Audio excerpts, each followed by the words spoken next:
Michelle Díaz Jiménez es ingeniera mecánica y estudiante de la maestría de Ingeniería en el Instituto Tecnológico de Nuevo León. Cuenta con 3 años de experiencia en diseño de plantas de tratamiento de agua por fitodepuración y tecnologías de oxidación avanzada. Actualmente desarrolla investigaciones para el escalamiento e implementación de reactores fotocatálicos.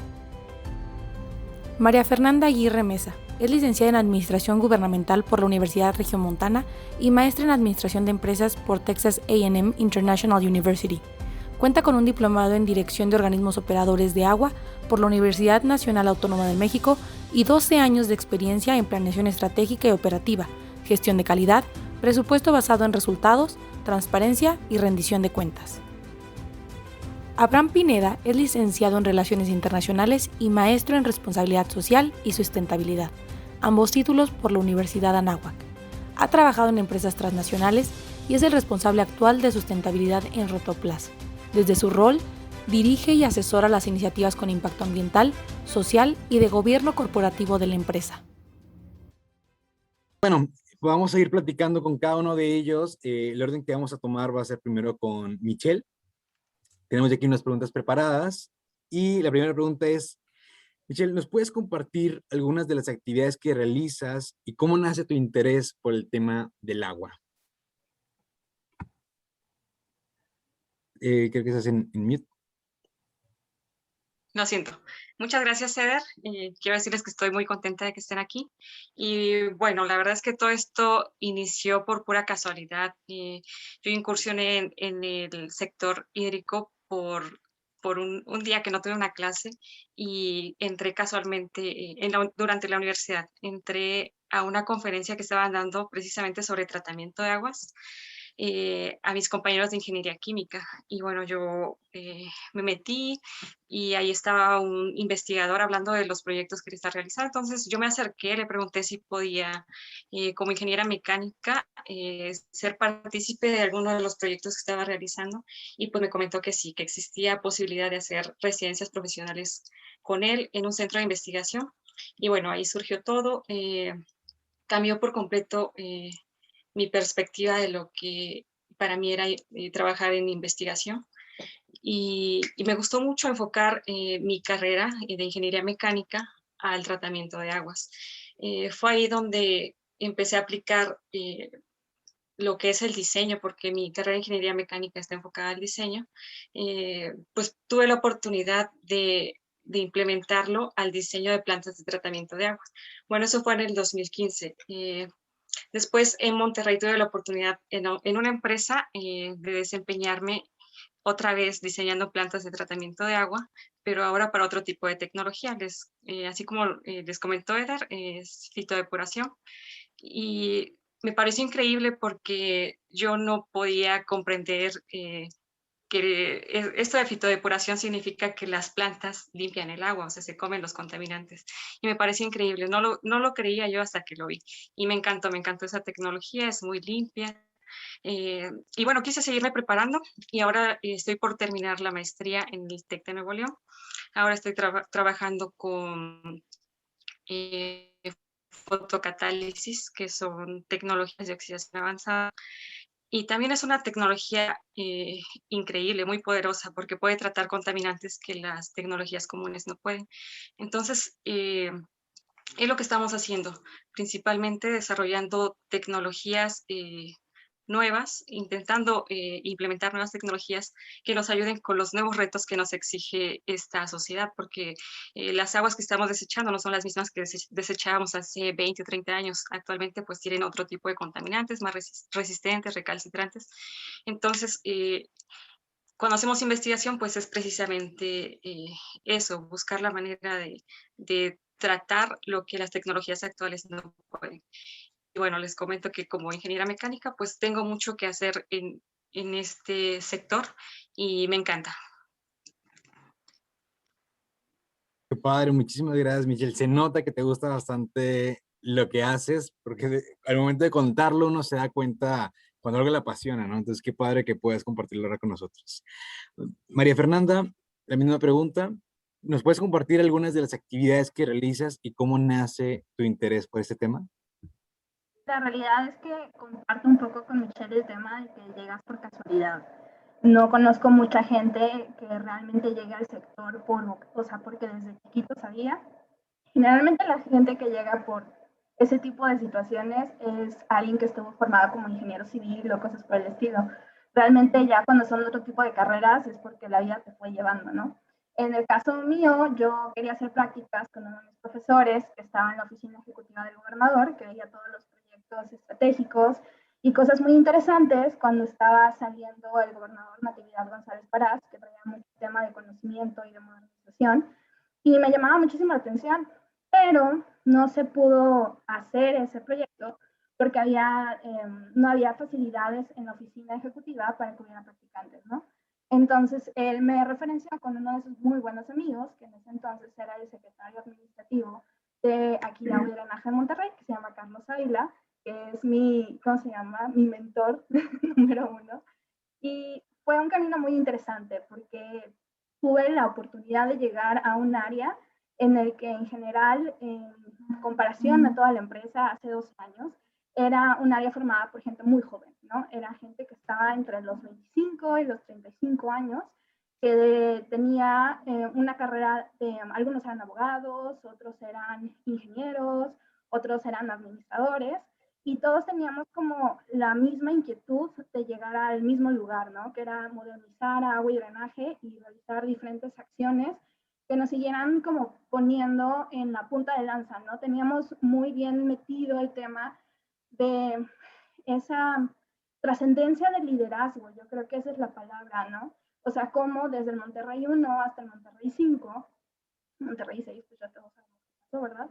Pero desde el 1 al 5, hacerlo posible fue por un muy buen liderazgo, ¿no? Pero también porque había mucho conocimiento dentro de la empresa. De hecho, se hizo un libro que se llama Agua para Monterrey, y en la investigación que se hizo era que la gente que estaba ocupando un puesto directivo acumulaba muchos años de conocimiento, ¿no? Entonces, al final del día, entre ese acumulamiento de conocimiento y también todo el tema del empuje que se traía con esta generación, se logran hacer muchas cosas, ¿no? Se pudieron hacer nuevos sistemas, se logró ¿cómo se llama? La certificación en todos los procesos de ISO 9001, y para mí fue un caminar en el tema de agua y drenaje o en el tema hídrico, no desde la parte técnica, ¿no? Sino desde la parte del soporte que hace posible que todo el ciclo completo salga bien, ¿no? A veces, quizá para quienes no conocen el tema de agua, es muy fácil decir, ay, tengo agua en mi casa,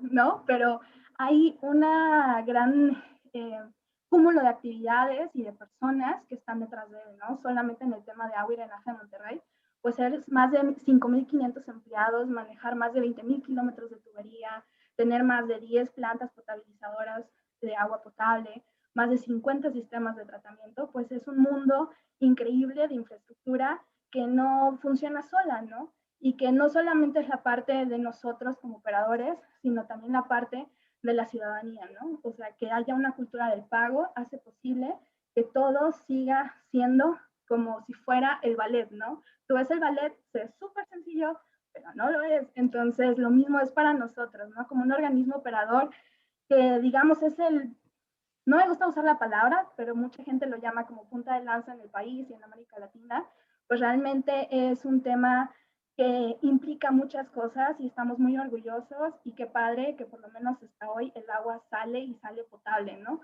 Cosa que no sucede en muchos lugares del país y no se diga en otros lados del mundo como América Latina, ¿no? Entonces, eso es. ¿Qué me dedico? Pues me dedico a ver todo desde una parte muy estratégica.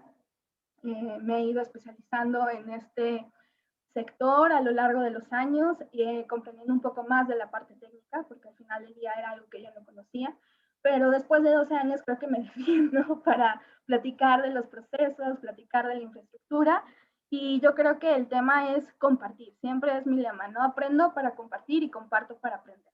Entonces, como organización, mientras podamos hacerlo de esa manera, pues vamos a poder seguir logrando proyectos tan grandes como esos Monterreyes, ¿no?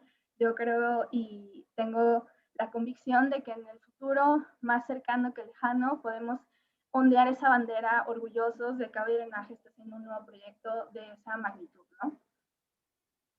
Sí, eso es súper padre, muchas gracias. De hecho, hace poco me acuerdo que escuché a una abogada decir que el trabajar en el sector hídrico no lo elige, sino que te elige.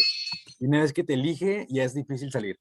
Entonces, qué padre, porque a veces también como jóvenes uno se imagina trabajar en el ámbito público, pues como senador o como gobernador o como estos puestos grandes, pero no vemos que también perteneciendo a esos tipos de organismos paraestatales o estatales, también puedes generar mucha transformación. Muchas gracias, Fer. Abraham, la misma pregunta, ¿nos puedes compartir algunas de las actividades que realizas y cómo nace tu interés por este tema? Seguro. Y si quieres, más bien justo empiezo al revés. O sea, empiezo como por la parte del interés. Porque algo que me encanta de lo que estoy escuchando en la intervención de todos es que hemos tenido como un punto de inflexión. O sea, hemos tenido una clase, un profesor, o sea, un momento en nuestras vidas que ha dicho, es que esto es lo que queremos hacer y va por acá. Entonces, creo que esas señales son súper importantes, estar abierto como a entenderlas, a detectarlas, porque al final te hablan de esa pasión, o sea, te hablan de lo que quieres hacer. En mi caso, yo iba muy, o sea, muy orientado a, yo decía, quiero que mi trabajo ayude a cambiar la vida de las personas. E iba mucho en esa idea y decía, ya después voy a descubrir qué. Y entonces, en ese momento, trabajé en una empresa que es una compañía de bebidas. Entonces, más allá de, hay luego ciertas críticas hacia el uso de agua que tiene la industria, qué proyectos hacen para recuperar el uso de agua, pero principalmente había gente a quien sí le ves y que es un interés muy, muy grande en el negocio, que las cuencas estén saludables. Entonces, ahí me fui dando cuenta que había como estas dos caras de la moneda. O sea, por una parte, claro, las empresas necesitan tal vez hacer negocio porque de eso viven y de eso dan empleo, pero al mismo tiempo ese negocio tiene que ser sostenible y tiene que ser incluso regenerativo. Entonces, veía como una interacción muy interesante en decir, oye, es que las empresas pueden transformar la realidad de las comunidades, de las cuencas, del medio ambiente, de las personas e incluso de los colaboradores. Y ahí fue para mí entonces como decir, esta es una vía donde puedo hacer lo que me gusta, hacer lo que me apasiona, donde puedo cumplir esto de cambiar la vida de las personas y al mismo tiempo hacerlo a través de algo donde no necesariamente lo vemos, ¿no? Que es tal vez como este aspecto como privado. Entonces, desde ahí me fui metiendo como esos temas. Y ahora, como qué actividades hago, es muy curioso porque igual ahorita hablaban como toda la cantidad de colaboradores que hay detrás de que una persona pueda abrir el grifo y que tenga agua y que además esa agua sea de buena calidad. Y eso creo que para mí habla del poder de los equipos y de cómo finalmente yo veo que, o me siento que soy como una especie de nodo que hace que conecten las cosas para que la máquina esté aceitada y para que tengamos de verdad un impacto. O sea, yo cuando entré a trabajar en Rotoplas, o sea, y cuando estaba como en la parte del proceso y me llamaron, yo decía, oye, pero es una empresa que hace tinacos. Y bastó que me metiera a googlear y que viera qué es lo que hacen. Y dije, oye, hacen proyectos de cosecha de agua de lluvia que le dan agua y que le dan agua en buen estado, o sea, no tal vez la más purificada y demás, pero le dan agua en buen estado en comunidades donde tal vez es muy complicado llegar de otra manera. Entonces, y ahí fue donde fui entendiendo que hay, y eso me apasionó, o sea, dije, es una manera de tener un impacto súper tangible. Y creo que estos grandes problemas que luego vemos como en la sociedad, las soluciones realistas son multisectoriales y son cómo aportamos desde el expertise y conocimiento de tantas áreas, tantas empresas, sociedad civil, y por eso me gusta estar en este foro para decir cuál es mi expertise y qué podemos agregar, ¿no? Entonces, esto de captar agua de lluvia y cambiar la realidad de las comunidades me encantó. Y desde ahí entonces fue, el área de sustentabilidad no existía en Rotoplas. Entonces, para mí la idea fue, bueno, cómo construyo un área a partir de esto y cómo damos un propósito, o sea, a lo que hacemos y se hace por negocio y está bien, cómo le damos un propósito también de impacto. Entonces, eso ha evolucionado y de ese momento, hace ya 6 años a hoy, mucha de mi labor es gestionar a los equipos para que los equipos logremos el resultado. O sea, por ejemplo, yo no soy el experto en ventas, ¿no? Pero ¿cómo hago que la gente de ventas tal vez logre identificar que sus proyectos tienen impacto? Que si venden un proyecto con medición de ciertos indicadores clave y demás, van a tener un impacto en la vida de las personas. O tal vez no soy el experto en la operación en la planta, en la fábrica, pero sí podemos ayudarle a que reduzca el consumo de agua en la fábrica, ¿no?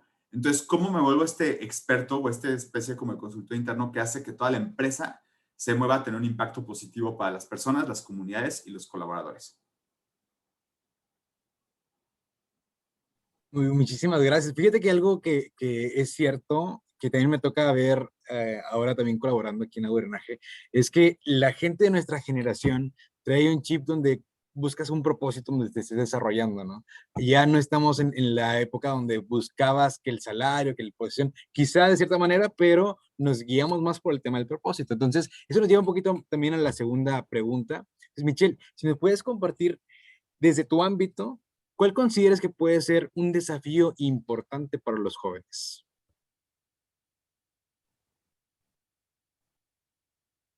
Creo que ese es en mute, Michelle. Otra vez me pasa, lo siento.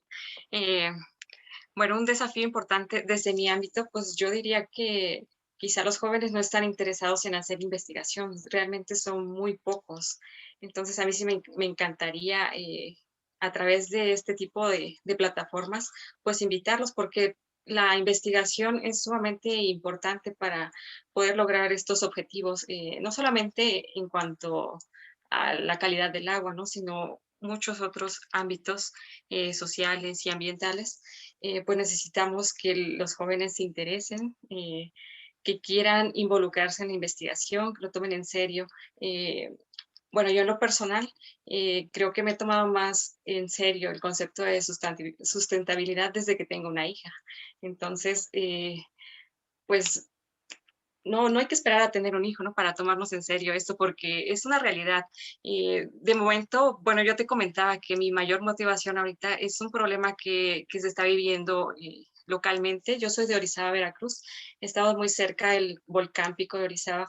Y bueno, hay investigaciones que nos dicen que el agua que nos surte a toda la zona metropolitana aquí en Orizaba, pues se nos va a acabar, nos estiman menos de 20 años de agua, porque el agua viene de los glaciares. Entonces, parece que hay un último glaciar y ya se está derritiendo.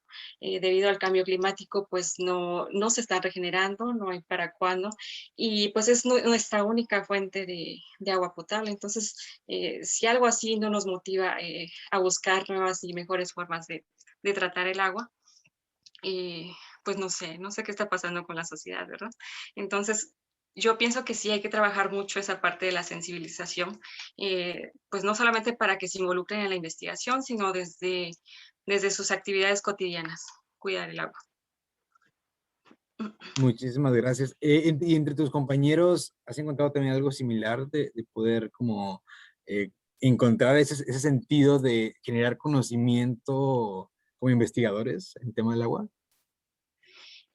Pues entre mis compañeros más cercanos, fíjate que es difícil porque somos de ingeniería mecánica.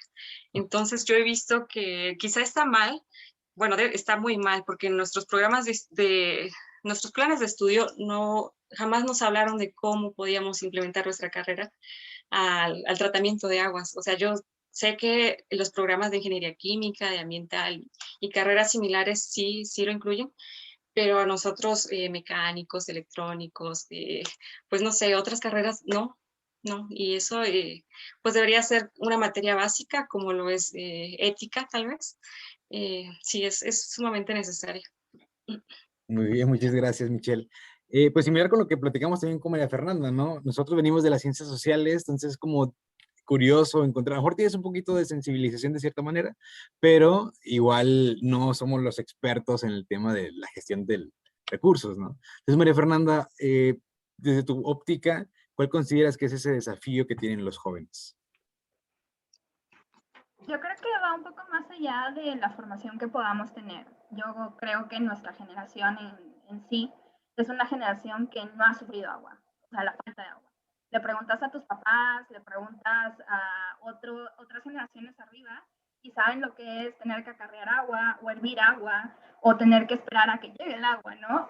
O despertarse muy temprano para poder bañarse. Entonces, al final del día, no tener esa experiencia no te da la empatía para saber la importancia. No sé si más o menos me agarren ahí. Creo que tiene que ver con eso principalmente, ¿no? Como jóvenes, es tener la sensibilidad de dónde viene todo, ¿no? También yo creo que es un tema de nuestra generación que es muy fácil, como, ¿sabes qué? Ya se me acabó, pero no se me acabó completamente, pero me compré otro, ¿no? O, ay, se me cayó y no lo voy a reparar, ¿no? Compro otro. Entonces, ese tipo de cosas juegan a lo mejor en contra de cierta manera, pero también está el otro lado, que es mucha gente que empieza a tener esa como espíritu, ¿no?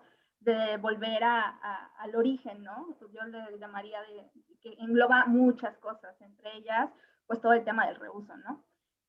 Como jóvenes en el sector, creo que es muy importante aprender a escuchar y encontrar un buen mentor. Yo creo que es importante que seamos inteligentes en observar a nuestro alrededor, a la gente que tiene más trayectoria, y no necesariamente 15 años, ¿verdad? Hay gente a la que mejor que nos puede llevar 1 o 2 años en el sector, nos puede llevar 10, nos puede llevar N cantidad de cosas. Pero si uno aprende a ver y está en la actitud correcta para poder ser mentoreado, creo que ya vamos de gane, ¿no? Realmente el tema de tener la formación educativa no lo es todo, yo creo que es más bien el tema de actitud y que es el tema también de compromiso, o sea, mucho de lo que hablabas al principio, por ejemplo, del tema de propósito, ¿no? Podemos tener esa pasión de querer hacer algo por propósito, pero tenemos que hacer, no es solamente la voluntad, sino el hacer. Estar conscientes que siempre en el camino vamos a dejar algo por tener algo más y que es el camino que queremos recorrer. Es esa parte desde la empresa en la que estés, la escuela en la que estés, la institución pública en la que estés, que tengas un mentorship, pero también que te sigas educando, ¿no? Que te sigas educando no solamente en temas técnicos, sino también en temas administrativos. Finalmente, aquellos que no venimos de una parte técnica somos como el pegamento y apoyamos a darle orden y estructura a las cosas. Entonces, si ya tienes esa parte técnica, entonces enfócate en la parte administrativa.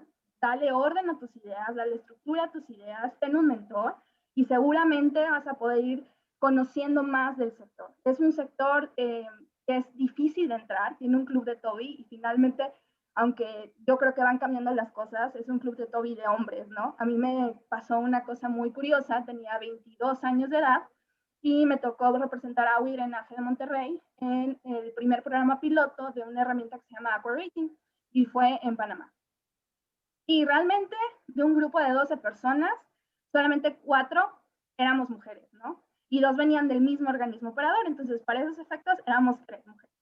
Y de esas 3 mujeres, las mujeres que iban eran mayores de 35. Yo era la única veinteañera que andaba por ahí de rol, ¿no? Y fue en medio de una conferencia o un congreso que se llamaba Latino San, que es de saneamiento, ¿no? Y ahí fue donde me di cuenta que si aquí nos quejábamos de las plantas de tratamiento que no tenían descargas conectadas, bueno, en América Latina se quejan de que todavía ni siquiera pueden sanear el agua, ¿verdad?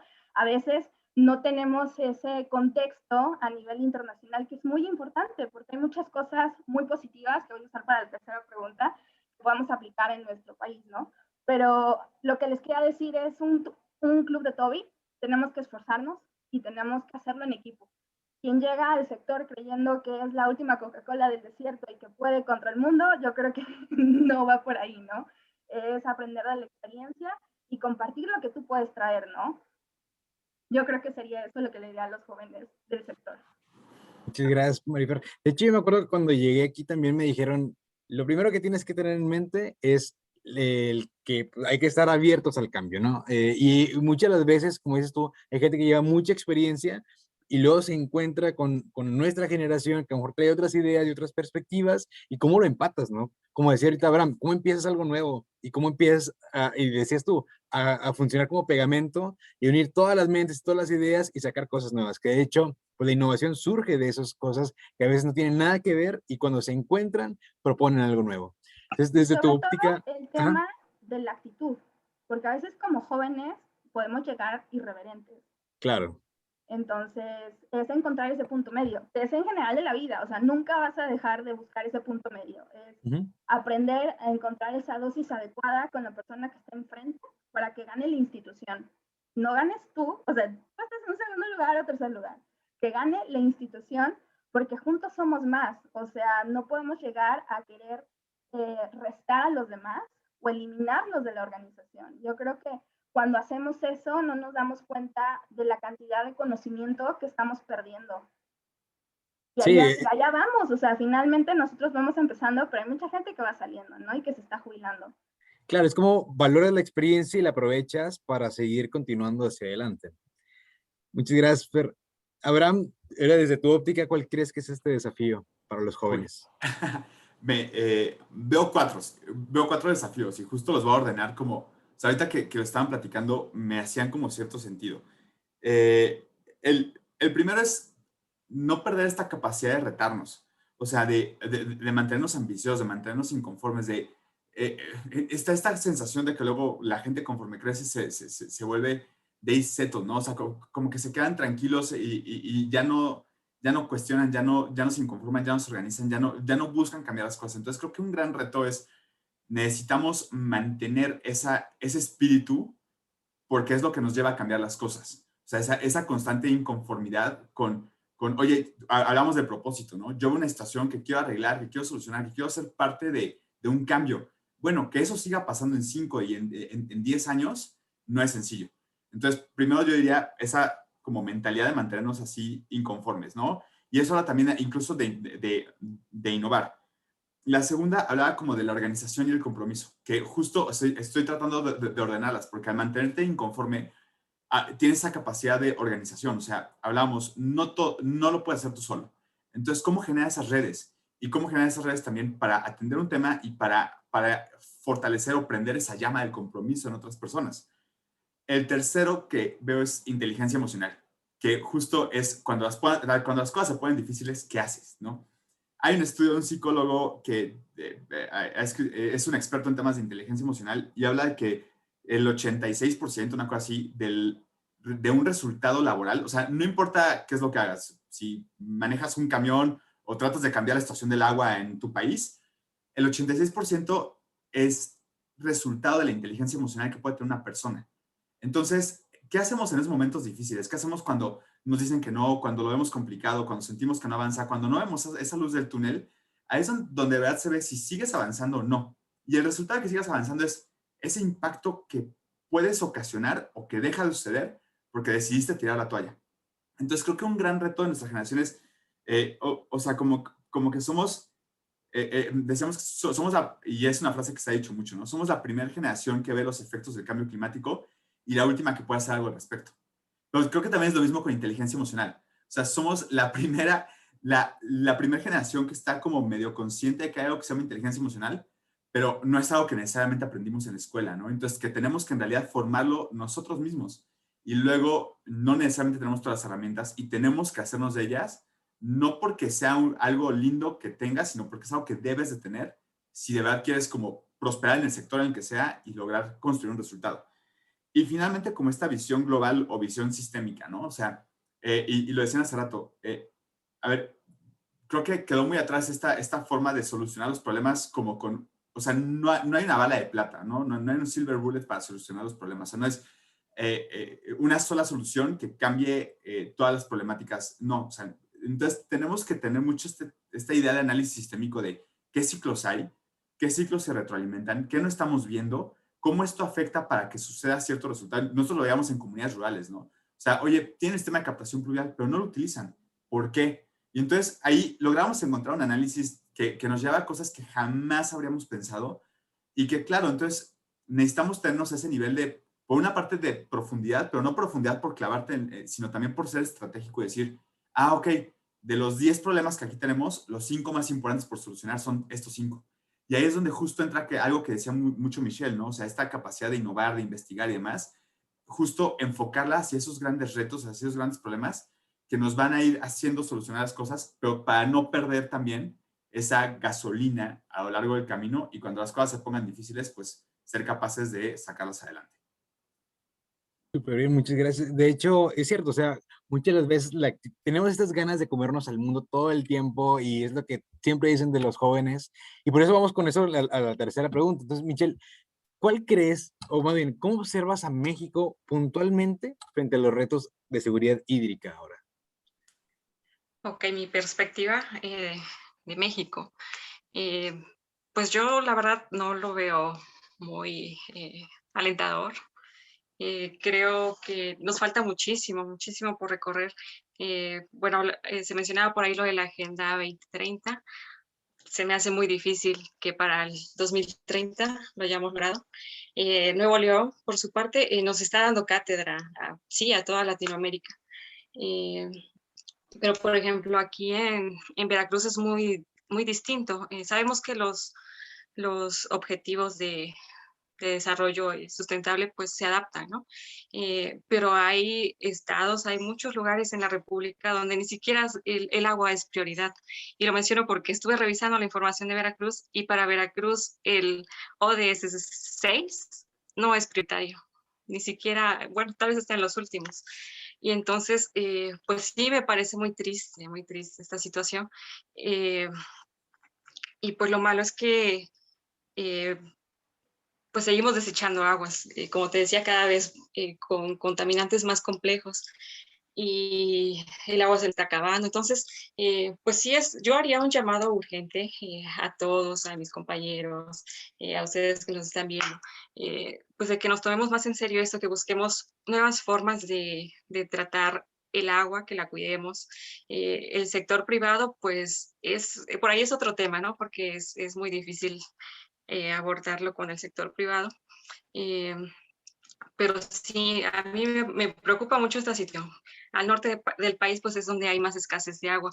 En estas zonas yo he notado que la gente sí es como más consciente de la situación del agua, pero ¿sabes a qué se debe? A que les cobra más cara el agua. Y en la parte como no carecemos de agua, pues no le damos la importancia que merece. Pero bueno, mi panorama es desalentador. Bueno, pero esperemos que con esto más gente se anime y pueda alentarse, ¿no? Y hacer, o sea, vemos que sí es viable, de cierta manera, es como nos organizamos para poder hacerlo, ¿no? Gracias, Michelle. María Fernanda, ¿cómo ves a México frente a la seguridad hídrica? Lo veo fragmentado, pero en general está fragmentado, ¿verdad? Entonces, no puede ser muy diferente de la realidad general del país, ¿no? Creo que tiene sentido lo que dice Michelle, o sea, hay cuencas que tienen un montón de agua, dan agua para llevar, yo creo, como es la parte de Tabasco, para el sur del país, ¿no? Ellos tienen otro tipo de problemas que son todo el tema del manejo de inundaciones, ¿no? Y conforme va subiendo, pues van cambiando los temas, ¿verdad? Por ejemplo, la parte central tiene un tema de saneamiento que necesitan atender con mucha pasión y también ya empiezan a tener un tema de desabasto de agua, ¿no? Y en el norte, pues no se diga, ¿verdad? Tenemos un problema latente, ¿no? Es como el fantasma que te ronda del tema del desabasto de agua. Yo creo que podría tener como un pliego petitorio del tema, del panorama. Creo algo interesante es que quizá en el tema hídrico siempre lo vemos desde cómo la Conagua nos puede dar dinero, ¿no? O cómo la Conagua puede tener programas, o cómo la Conagua entra al quite, ¿no? De los organismos superadores. Y pues ahorita no hay una Conagua que sea tan sólida como lo fue en algunos otros momentos de su historia, y pues eso abre la oportunidad a muchas organizaciones civiles y también para explorar otro tipo de administraciones del agua, ¿no? En otros lugares del mundo y sobre todo para América Latina hay administraciones comunitarias. En México no es un tema del que se hable mucho ni tampoco esté mucho en la mesa. Quizá por la situación en la que estamos vale más la pena ir fortaleciendo desde la comunidad y no tanto desde cómo la federación va fortaleciendo para abajo, ¿no? Y también yo creo que en el tema urbano, porque al final del día hay una gran concentración en la parte urbana, pues es también ver hacia el futuro, ¿no? En el tema de que no tenemos quizá un marco normativo suficientemente fuerte respecto al reuso, no visto como el reuso para agua residual, o sea, tipo el agua residual tratada para la industria, para mitigación de polvos, para los campos de áreas verdes, sino el reuso de aguas grises, por ejemplo, desde tu hogar, ¿no? Desde la casa. En otros países, como es Reino Unido, pues hay incentivos, o en Alemania, hay incentivos para que puedan tener este tipo de líneas, digamos, domésticas, que permiten que esa agua se pueda utilizar. Por ejemplo, en Reino Unido, el 31% del del agua que se consume en un hogar puede ser reutilizada, ¿no? Es agua gris. Entonces eso nos ayudaría bastante para ir bajándole a nuestro consumo y ir como guardando hacia el futuro, ¿no? Otro tema también es toda la economía circular. Finalmente tenemos un montón de agua residual que podemos utilizar y que sin embargo no hemos podido romper los mitos, ¿no? O ser lo suficientemente consistentes en la manera en que vendemos a las industrias y vendemos a otro tipo de usos que se les puede dar. También todo el tema de la parte de agua no contabilizada, o sea, como organismos operadores, la verdad es que se desaprovecha muchísima agua. Uno creyera a veces que desde tu pequeño ámbito, ¿no? Desde tu pequeña ciudad, todo el mundo tiene un medidor y la realidad es que en este país no todo el mundo tiene un medidor. Entonces, hay muchas cosas que hacer, tenemos que hacerlo juntos, porque al final del día, si no tenemos personas que estén investigando, no podemos encontrar opciones que sean de menor costo y de mayor impacto para poder ir abonando hacia ese futuro que queremos tener, no solamente para nosotros, sino también para las futuras generaciones, ¿no?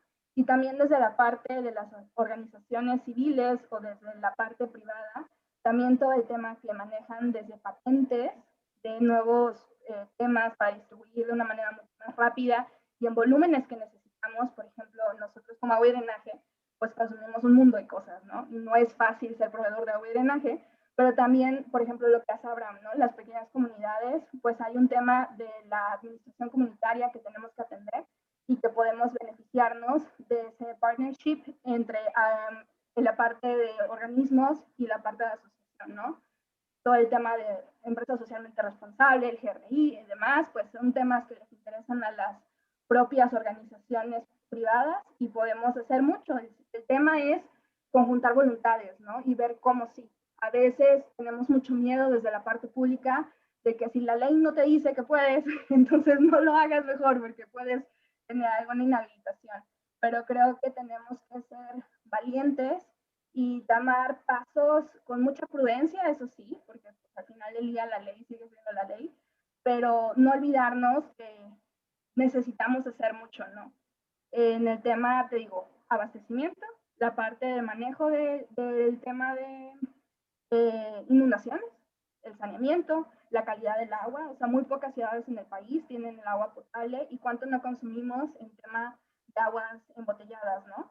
Y el PET y el plástico y todo lo que conlleva todo eso. Entonces, tenemos mucho por hacer, somos muchos, gracias a Dios, somos un país de 120 tantos millones de habitantes, entonces juntos podemos hacer bastante. El tema es que podamos hacer comunidad. Retomarlo. Gracias. Sí, claro, o sea, es un problema complejo y necesitamos la participación de todos. Abraham, desde tu óptica, ¿cómo es la seguridad hídrica en México? El optimista dentro de mí quiere decir que estamos en un punto de inflexión. Y justo porque, o sea, lo decía hace rato, ¿no? O sea, creo que así como hablamos de cambio climático, que somos la primera generación que siente sus efectos y la última que puede hacer algo al respecto, es lo mismo con el tema de agua. O sea, somos la primera generación que empieza a sentir estos problemas de agua y estos problemas de escasez y contaminación que platicábamos hace rato, disponibilidad de mil cosas, y somos la última que puede también hacer algo al respecto. Creo que el tema es que no, o sea, por ejemplo, hay un estudio que hizo la Universidad de California en Davis que hablaba como, ok, si el cambio climático es un problema, ¿por qué la gente no se compromete a través de hábitos, no? O sea, ¿por qué la gente no lo hace su problema? Y esa era justo la conclusión. O sea, como es un problema que se ve tan grande, tan global, nadie toma la responsabilidad de eso. O sea, nadie toma como ese ownership de decir, pues yo hago estos cambios de actividades, de usos, de costumbres, etcétera, para solucionar el problema, porque es algo de todos. Y si es un problema de todos, no es problema de nadie. Entonces, creo que ahí el factor importantísimo para poder hacerlo o para poder tener un cambio es poner en la agenda pública. O sea, pero agenda pública no me refiero solamente de los tomadores de decisiones, de los gobiernos, sino también incluso a las empresas, de la sociedad civil. O sea, que debe ser un tema vivo y que se platique en una gran cantidad de foros. Pero para que eso suceda, creo que tienen que pasar dos cosas. O sea, las personas son las que tienen la capacidad de ponerlo en esa agenda y lo hacen a través de dos maneras. Uno, a través de su voto, o sea, por quién votan, y dos, a través de su cartera, a quién le compran. O sea, ahorita hablamos de las empresas, ¿no? Y, a ver, las empresas, y no estoy hablando a nombre de Rotoplas, pero las empresas se mueven por si tú decides comprarle o no. Y bajo qué criterios le decides comprar, qué producto eliges a través de los criterios que tenga ese producto o ese servicio. Y si le haces, o sea, si le demandas a la empresa, oye, yo no te voy a comprar este celular porque resulta que tu huella de agua, tu huella de carbono, tus prácticas laborales, lo que sea. Entonces, cuando le das así a la empresa donde le duele, que es en el dinero, pues las empresas también se mueven para hacer un cambio. Pero lo mismo la agenda a nivel legislativo o a nivel electoral, o sea, solamente se mueven cuando tú votas porque suceda un cambio. Entonces, creo que el factor importante es tomar esas decisiones de forma muy consciente con nuestro voto y nuestra cartera.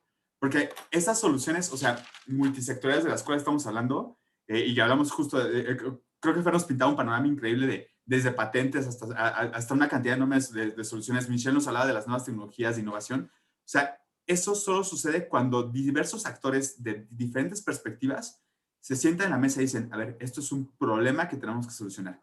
Y la única forma en la que sea un problema es ponérselo sobre la mesa y decirles, oye, si tú no haces esto, o te dejo de votar, o te dejo de comprar, o pierdes esta relevancia que hoy sí tienes. Entonces, a mayor capacidad tengamos de organizarlos. Y por eso el tema de inteligencia emocional y todo lo que platicamos en la segunda pregunta, más capacidad tendremos de verdad impulsar un cambio que entonces sea que ese optimismo que decía al principio de que pues puede que sí, pero puede que no, ese punto de inflexión que acabe terminando bien. Y totalmente, definitivamente tenemos, o sea, necesitamos contar con un sentido de urgencia que nos lleve a actuar ayer, ¿no? Porque ya llevamos tarde, pero qué bueno que pues hay gente como ustedes, ahorita los panelistas que nos están contando y la gente que nos está acompañando también, que al menos ya tenemos ese granito de conciencia y empezamos como un poco a movernos en el ámbito para poder aportar, ¿no? Falta mucho por hacer, pero también somos muchos, como decía ahorita María Fernanda, entonces pues vemos cómo nos organizamos, ¿no? Muchas gracias, Abraham. Bueno, de nuevo recordarle a la gente que nos está viendo en Facebook y aquí están con nosotros en Zoom, que nos escriban sus preguntas. Por mientras, aquí voy a leer una de Nahum Lagunes. Dice, buenas noches. Ustedes los jóvenes con el potencial tremendo en hacer eco mediante redes sociales o mediante organizaciones no gubernamentales pueden hacer mucho. En algunos estados, Yucatán, por ejemplo, me he quedado admirado que las ONGs tienen más poder social que la propia autoridad ambiental. Está literalmente obligando a los generadores de agua residual e infiltración, por ejemplo, a que traten su agua. Pregunta, ¿se han enfocado en ellos últimamente en usar organizaciones no gubernamentales? Yo entiendo que es como las organizaciones pueden seguir tomando pues, fuerza para poder impulsar cambios, ¿no? Creo que, por ejemplo, la ley, así es, sí. No sé si María Fernanda también tenga, o Abraham, o Michelle, su perspectiva con las organizaciones, Abraham. Sí, o sea, para nosotros las organizaciones no gubernamentales son fundamentales para proyectos que hacemos en campo. O sea, a ver, nosotros no somos los expertos en ir en intervención social, en gestionar con las comunidades, no. Y hay organizaciones que llevan años trabajando y que saben qué necesita la comunidad mejor que lo que nosotros podríamos averiguar una visita de una semana o un mes. Entonces, es súper importante tender esas alianzas con este tipo de organizaciones que ya tienen hasta, no solo el diagnóstico, sino también tienen la credibilidad en la comunidad para decir qué se necesita y qué no se necesita. Y justo, o sea, sabemos que no podemos ir solos y por eso necesitamos esa expertise, que en este caso tienen ONGs, pero también que incluso puedan tener, por ejemplo, organismos operadores, tomadores de decisión, o sea, cómo sentamos cada expertise. Y para nosotros las ONGs son, pero críticas. Muchas gracias. Bueno, desde el tema de gobierno, finalmente nosotros tenemos ya mecanismos establecidos. Uno de ellos es la Contraloría Social, que marca en los programas federales de la CONAGUA. También todo el tema del Plan Estatal de Desarrollo, los programas sectoriales, se hacen consultas. Agua y drenaje en los últimos 3 sexenios ha sido bastante intenso, diría yo, en poder convocar al mayor número de actores del sector de todo tipo a este tipo de mesas y poder beneficiarnos de cómo ven el tema en el Estado. Yo eso creo que es la parte como que ya tenemos de cajón. Y también hemos hecho otro tipo de alianzas, por ejemplo, yo ahora que estoy en la parte comercial, trabajamos mucho con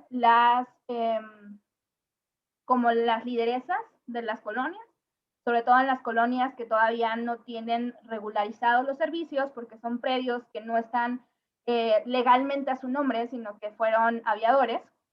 Y entonces con ellos vamos viendo las necesidades y vamos también convenciendo a las personas, porque al final del día la ley de agua potable y saneamiento del Estado habla muy claro de que todos tenemos que estar legalmente, ¿no?, en esa red que abastece agua y drenaje, y ellas son las que al final del día nos ayudan a convencer, a integrar papelería y a gestionar también ese apoyo con municipios, ¿no? A veces hay municipios que sí van de la mano con nosotros, hay municipios en los que sale más fácil que ellas sean el intermediario para que trabajen con nosotros, ¿no? Entonces tenemos esa parte, tenemos también todo el tema de cultura del agua, ha cambiado bastante todo el tema de cultura del agua con la pandemia y ahora se hace muy a nivel en corto, ¿no? En colonia, en casa.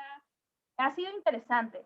Claro que podemos hacer más, yo creo, y tiene que ver mucho en el tema también de la gestión comunitaria. Agua y drenaje tiene coberturas de más o menos del 97, 99%, entonces ya nuestro porcentaje para alcanzar el 100 es muy pequeño, ¿no? Casi todo el mundo está conectado y nuestra área de oportunidad pues son las áreas rurales, se inyecta mucho dinero a la parte del sur del estado, por ejemplo, y todo eso normalmente se hace con el apoyo de la Conagua y manejamos con el tema de la Contraloría Social. Pero yo creo que la parte institucional que yo he vivido es escuchar a tu comunidad 100%, quien venga, o sea, no discriminamos, ¿verdad? Puede ser alguien que llegue con la intención de hacer equipo o puede ser alguien que llegue con una crítica muy intensa y sin embargo se le respeta, se le escucha y se le suma, ¿no?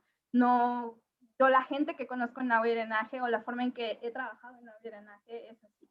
Entonces, eso nos fortalece mucho como organización. Qué padre. Muchas gracias, Fer. No sé si Michelle quiere comentar algo también. Bueno, respecto a las ONGs, pues sí, nos marcan la pauta de sobre qué áreas son prioritarias para la investigación. Entonces, esto nos ayuda mucho porque son proyectos que tienen mucha aceptación y más incentivos económicos.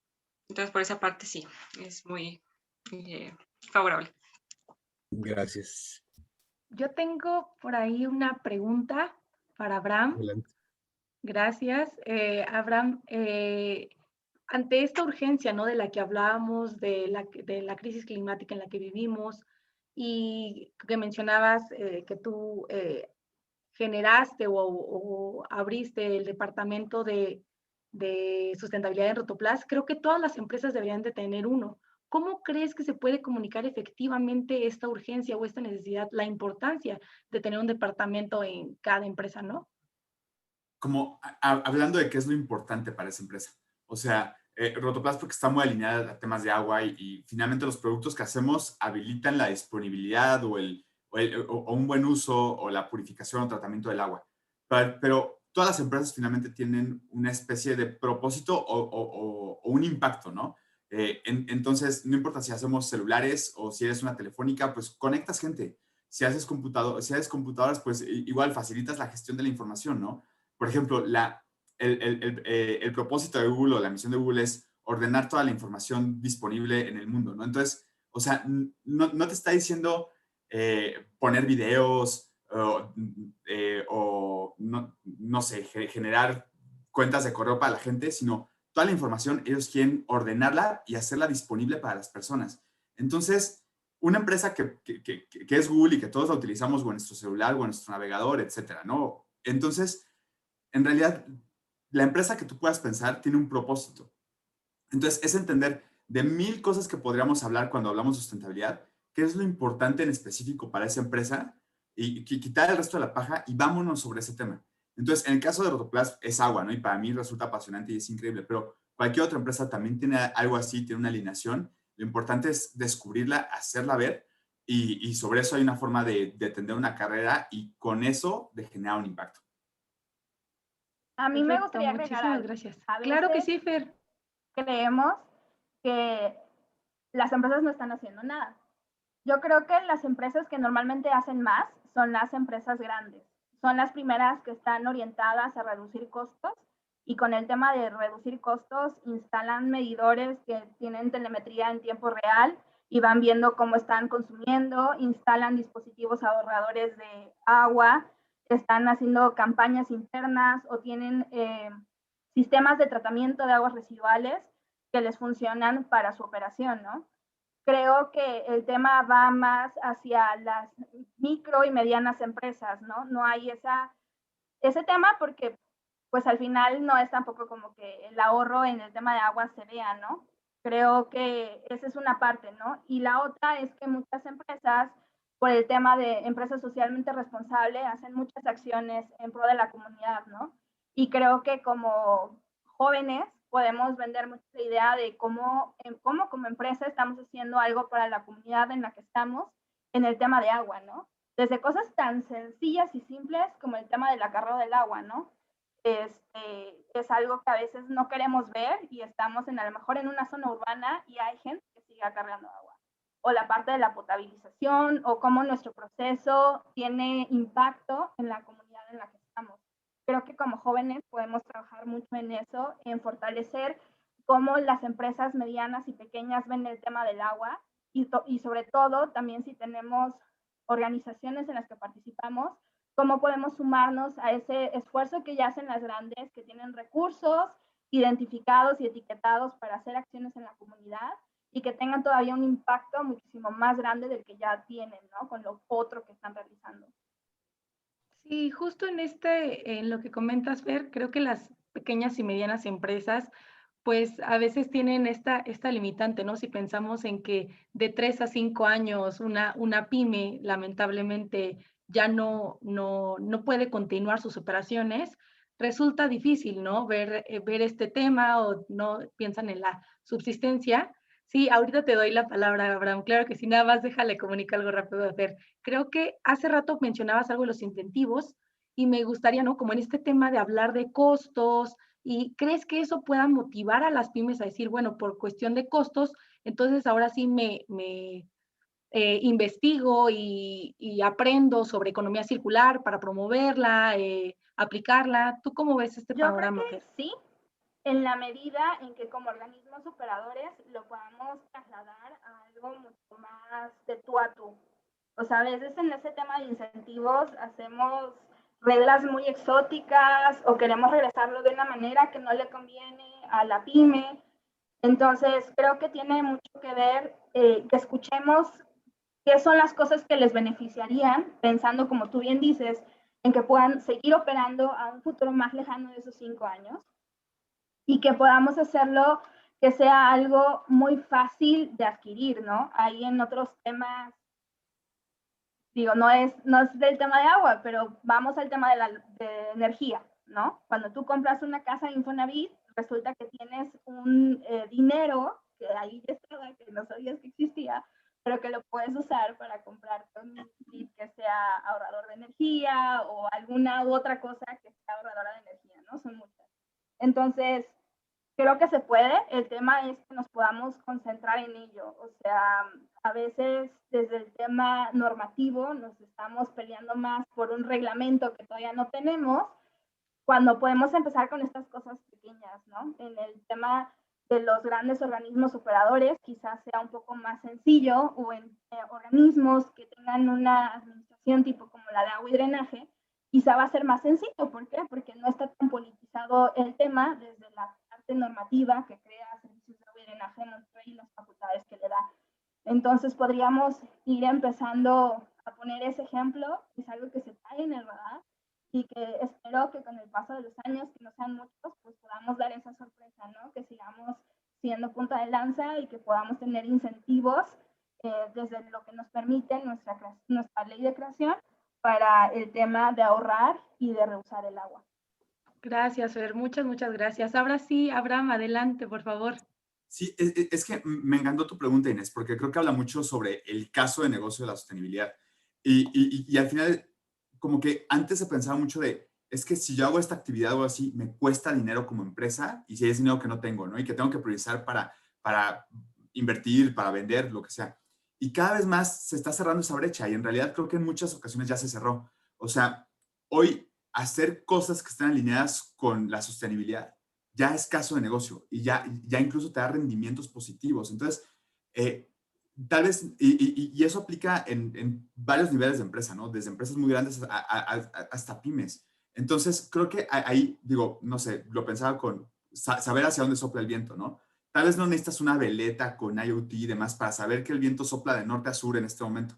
Tal vez solo chupándote el dedito y poniéndolo al aire, ya sientes que el viento está soplando en esta dirección y sabes hacia dónde tienes que ir, ¿no? O una brújula, por así decirlo, ¿no? No necesitas la super brújula, solo necesitas una brújula pequeñita. Entonces, creo que ahí justo lo importante es saber por dónde empezar o saber qué es de las 20, 30, 100 acciones que puedes hacer en sustentabilidad, cuál es la que más valor te genera. Y eso justo habla como ese enfoque estratégico, ¿no? Que decíamos. Entonces, tal vez no va a ser las 100, porque ni una empresa grande ni una empresa chiquita pueden hacerlo, o sea, hay que priorizar, pero justo esa buena priorización nos va a dar sensibilidad de lo que yo tengo que hacer son estas 3 prioridades y me enfoco en estas y dejo todo lo demás, ¿no? Entonces, creo que a mejor podamos hacer eso, un mayor impacto podremos tener y justo podemos superar ese business case donde ya hacemos que todos seamos parte de un impacto. Muchas gracias, Abraham. Sí, estoy muy de acuerdo contigo en que ya es un tema que no puedes no hacerle caso. O sea, es la persona que no esté haciéndole caso al tema de sustentabilidad o que tenga que incorporar en su negocio, son como esos dinosaurios que le llamamos, ¿no? Es en el momento, es ahorita y se tiene que actuar. Entonces, te agradezco mucho tu comentario. Mira, se nos está acabando casi el tiempo. Sé que la sesión podría darnos para mucho más, pero si quieren, uno de ustedes que nos ayudara a contestar esta pregunta que nos hace llegar el ingeniero Enrique Reyes, se los agradecería mucho para pasar ahorita a la despedida y a los reconocimientos de su parte, ¿vale? Dice, ¿cómo se puede influir en regulación y planeación del crecimiento de la infraestructura urbana en las ciudades y estados desde el punto de vista de disponibilidad del recurso hídrico? Interesante, ¿no? Habla como esta parte de, claro que sí, adelante, Fer. Pegarnos mucho al desarrollo municipal. Tenemos que estar junto al desarrollo municipal. Durante muchos años en Monterrey se logró frenar todo el desarrollo vertical, muchos años, entre que la gente no se le antojaba y además de que no lo dejábamos, ¿no? Lamentablemente de unos 3 años para acá, más o menos, eso cambió. Yo creo que tiene que ver mucho con que estemos pegados a la parte de desarrollo municipal, porque al final ellos son los que dicen cómo va a crecer la ciudad. Creo que podríamos trabajar en modelos donde hubiera ¿cómo se llama? La colaboración de diferentes actores del sector. Se ha tratado en algunos momentos, sin embargo ha sido muy difícil, hay muchos intereses de por medio, todo el tema de fraccionamientos y desarrolladores es increíble, al final del día el tema de construcción mueve muchísimo dinero y es una actividad económica muy fuerte para el país, ¿no? Entonces, es un paso a la vez, es no dejarlo ir, o sea, tenemos que hacer mucha, ¿cómo se llama?, labor de dedo, ¿no? De estar viendo desde esa parte municipal, pero también empujando para que sea algo mucho más transparente y no sea solamente algo que pase por el cabildo, ¿no? A veces. Yo creo que ese es el tema. Nos enfrentamos a un gran monstruo porque los intereses a veces son mucho más grandes, pero creo que en la medida en que podamos organizarnos como comunidad, lo vamos a lograr. Hay comunidades en el país donde cualquier cosa, desde atropelló a alguien y ya lo fueron por ahí y casi lo lincharon, ¿no? Entonces no digo que sea algo positivo eso, pero sí tenemos que aprender a hacer comunidad para que el día de mañana no sean linchamientos, ¿no? El día de mañana sea, ¿sabes qué?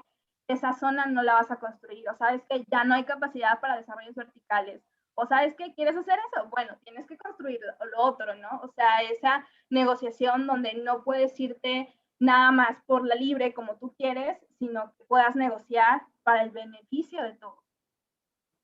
Muchas gracias, Fer, por tu participación y a los demás que nos hicieron las preguntas el día de hoy. De hecho, vamos a aprovechar la pregunta de David Gutiérrez para ir cerrando. Entonces, con esto aprovechamos también para pedirles a los panelistas que pues nos den su mensaje final para este panel el día de hoy. Dice David, si bien somos varios los interesados en aportar de alguna forma en las diferentes problemáticas del agua, ¿cómo nos podemos unir a algún proyecto? Hay personas que incluso sin recibir una retención económica quiere ayudar. Y eso lo vinculamos con la que ya teníamos preparada de qué recomendación le darían a esos jóvenes que van empezando su carrera profesional. Entonces, no sé, empezamos, Michelle. Claro. Bueno, yo les recomendaría que pues se fijen una meta hacia dónde quieren llegar, desde qué parte quieren estar aportando al sector hídrico. Pero bueno, yo he visto, por ejemplo, de Rotoplas que lanza convocatorias súper interesantes que van para, creo que desde chicos de prepa, ¿no? Y a lo mejor la población en general, no lo recuerdo. Pero pues desde esa parte puedes contribuir. Otras son generando iniciativas de impacto social local. O sea, por ejemplo, yo les contaba de que aquí en Orizaba pues se nos ve un futuro adverso con la escasez de agua, ¿no? Por lo del glaciar que se nos está acabando. Acción, ¿no? O sea, que nos unamos, que veamos la forma de retrasar eso o mitigarlo a medida de lo posible. Y para eso, pues no necesitas ser un profesional, basta con la población en general. Y bueno, si quieres dedicarte desde una parte técnica, pues yo creo que cualquier ingeniería se puede aplicar al sector hídrico. Si quieres dedicarte a la investigación, como lo estoy haciendo yo ahora, pues también es súper padre porque pues ya te estás enfocando no solamente a la implementación de los procesos, ¿no? Sino desarrollar e innovar nueva tecnología. Entonces eso está padrísimo también. Y bueno, desde los organismos operadores, pues también hay mucho por hacer. Entonces yo creo que cualquiera que tenga la voluntad puede hacerlo. Pero hay que fijarnos la meta. Yo, por ejemplo, algo que me funciona mucho es pues checar en las bolsas de trabajo que publican las grandes empresas u organismos como Agua, ¿no? Y ver qué perfil están solicitando. Entonces yo me busco, trato de formarme en áreas que yo siento que estoy careciendo y poner las habilidades que ya tengo para el servicio y para el agua. Entonces, yo es lo que recomendaría a los jóvenes, que se fijen la meta y que se informen de qué es lo que requieren y pues que se preparen. Muchas gracias, Michelle. María Fernanda. Gracias. Creo que es algo que ya ha hablado Michelle y que también lo hemos dicho en diferentes ocasiones. Tiene que ver primero desde ti, ¿no? Desde lo que haces en tu primer círculo o núcleo, que es tu familia, o donde vives, o así. Entonces, es ir fomentando la cultura del cuidado del agua, fomentando la realidad del agua, porque ni siquiera es algo que se conozca muy bien. Y también tiene que ver con el pago del agua, ¿no? Yo creo que podemos apoyar también pagando, aunque suene muy curioso porque es nuestra obligación, pero eso hace que podamos también ir viendo hacia este presente inmediato y también hacia ese futuro. Y lo otro, como bien decía Michelle, es que escojas dónde quieres empezar. ¿Dónde quieres empezar? Y te vayas poniendo pequeñas metas. Digo, la verdad es que a veces queremos ser muy agasajados, ¿no? Queremos ya en 2 días llegar a ese punto ideal y la realidad es que es un camino de muchos pasos, ¿no? A veces son pasos de brinco, a veces son pasos chiquitos, a veces nos topamos con puertas que se nos cierran, pero lo importante es persistir. O sea, si realmente esto es algo a lo que quieres colaborar con lo que ya está y quieres aportar hacia algo nuevo, es persistir y hacer equipo. Y creo también que tiene mucho que ver con el tema de no olvidarnos de la comunidad. O sea, sé que suena muy reiterativa con el tema de comunidad, pero es algo que al final del día en muchos lugares de este país ya no existe, ¿no? Ni siquiera conoces a tu vecino. Entonces, ¿cómo podemos querer hacer un cambio si no tenemos ese sentido de pertenencia? En la medida en que tengas ese sentido de pertenencia hacia la comunidad en la que estás, lo tendrás para poder aportar a este sector y hacer de México algo mejor, ¿no? Porque al final del día el agua mueve todo.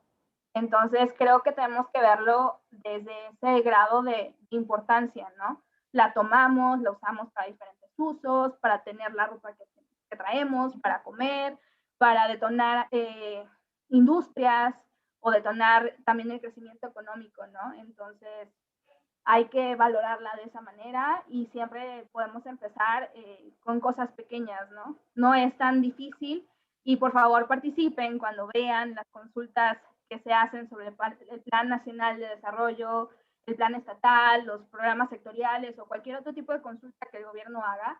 Participen, a veces creemos que no se ve o no se escucha, pero hay más personas de las que creemos que están ahí viendo lo que la gente dice para incorporarlo, ¿no? O sea, nunca demerites el valor de tu voz y el valor de tus acciones, por más pequeñas que parezcan, porque no sabes si estás siendo el ejemplo para alguien más o no sabes si al final del día estás siendo suma junto con la voluntad y la acción de muchas otras.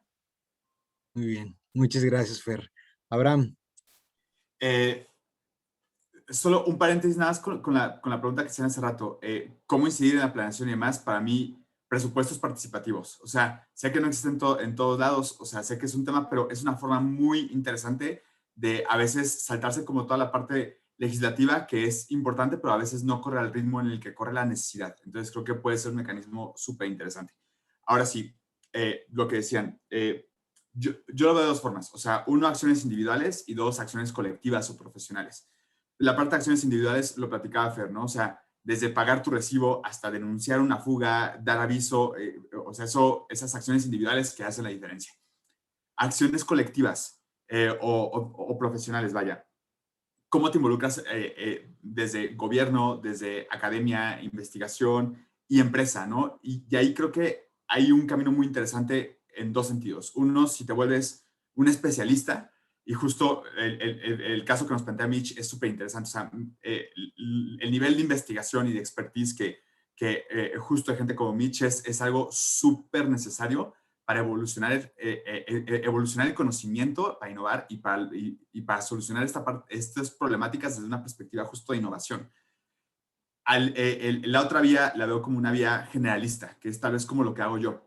O sea, yo no soy el experto en este tema, o aves o sé temas, pero sé cómo funcionan las piezas y cómo las puedo conectar. Entonces, creo que las dos vías son súper interesantes y son súper necesarias. O sea, una no prospera sin la otra. Entonces, ya sea en una empresa, sociedad civil, gobiernos, ciudadanía, estas dos ópticas creo que son una fórmula muy ganadora. Y desde la empresa, y seguramente así es en muchos lugares, siempre estamos buscando ese tipo de talento, de compromiso, de gente que tenga esa pasión, esas ganas de aportar y de hacer parte de una transformación. Entonces, acérquense a donde ustedes se visualicen, donde quieran estar, donde piensen esa carrera, ese futuro. Acérquense porque seguramente hay una forma de colaborar y de ser parte de ese impacto. Muchísimas gracias, Abraham, María Fernanda, Michelle, por habernos acompañado el día de hoy. Y se da la palabra a Inés para dar cierre a la actividad. Sí, Gracias. muchísimas gracias, Ser. También reitero el agradecimiento a los panelistas por compartirnos su experiencia. Disculpen, gracias. Les agradezco mucho y me permito los siguientes reconocimientos a la ingeniera Michelle Díaz Jiménez, se los haremos llegar a sus correos, a la ingeniera Michelle Díaz Jiménez por su participación como ponente de la charla abierta, panel de jóvenes profesionistas del agua, sector público, privado y academia, a MBA María Fernanda Aguirre Mesa y a MA Master of Art Abraham Jacobo Pineda Vera. Muchísimas gracias por sus aportes, por compartirnos su experiencia y nos dará mucho gusto colaborar con ustedes en algún otro evento para seguir aprendiendo de ustedes y de todo lo que tienen por aportar. A los demás del público les agradecemos muchísimo también su presencia. Les recordamos que nos pueden seguir en nuestras redes sociales. Nos encuentran en Facebook como Capítulo Juvenil de la SMAC y en Instagram también como SMAC Juvenil. Y estamos encantados de recibir sus comentarios. ¿Qué otros temas les gustarían y creen necesarios que podamos abordar en una sesión? Se los agradeceremos muchos comentarios. Y con esto doy por concluida la sesión. Les agradecemos muchísimo y esperamos verlos en otra sesión. Muchas gracias. Que tengan una linda noche.